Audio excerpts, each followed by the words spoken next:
Geonosians are really weird. I'm sure you knew that already though. In particularly, their queens are extremely weird. The most notable Geonosian queen was Karina the Great, seen in the Clone Wars.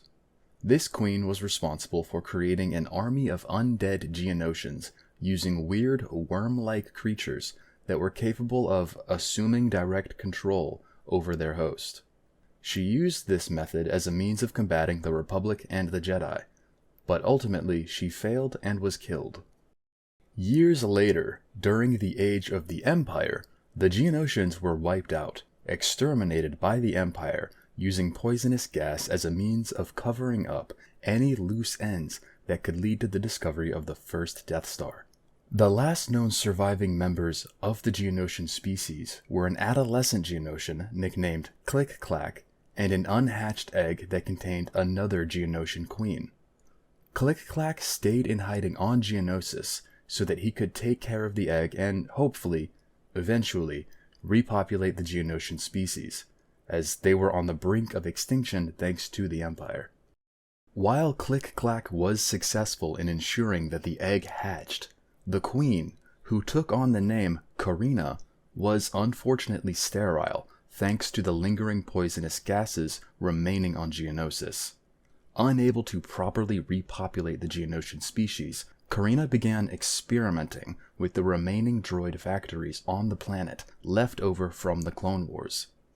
She was able to attach part of the droid factory to her body and used it as part of her womb, which she then used to create a new kind of battle droid that was part robot and part Geonosian.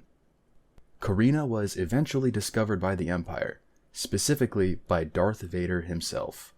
Vader removed the womb from the queen, preventing her from creating more droid children, and left with the remaining Geonosian droid hybrid army. Vader did not kill Karina, instead leaving her to suffer alone on the planet. Was that the end of the Geonosian species? It could have been. Karina could have died shortly after that, and I personally think that that is the likely scenario. I think it's interesting though that Vader didn't just put her out of her misery then and there.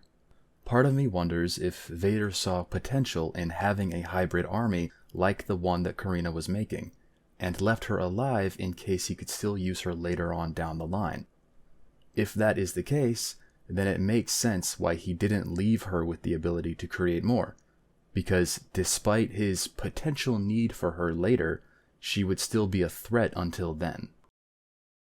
I also think it's interesting that this second Geonosian queen was also named Karina, like the one from the Clone Wars.